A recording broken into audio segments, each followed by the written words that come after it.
কাকা কেছে হাটা দাবা বলা গরু কিনবে চলো।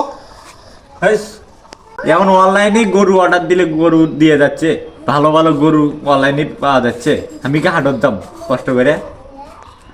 কি মোবাইলের গরু কেমনে একটা অত বড় গরুর মোবাইলটা কেমনে বাড়াবে না? চলো হাটত যাবো। পাগলা ছেলের কথা শোনো, দেখিস না এমনি অনলাইন আলার দিয়ে যাবে গরু বাড়ি। খাইলে শুরু করছেন নাকি? এই গরু তো আমি অর্ডার দিইনি, আমি কিছু জানি না। আমি 1.5 লাখ টাকার গরু দিয়েছি। কাকা এত বড় গরু কেমনে মোবাইলের মধ্যে আলো পাইছি না, এমনি মোর 1.5 লাখ টাকার গরু দেয়নি, 20,000 টাকার গরু দিয়ে গেছে, আর তুই এর মধ্যে ঢাবল দিছিস।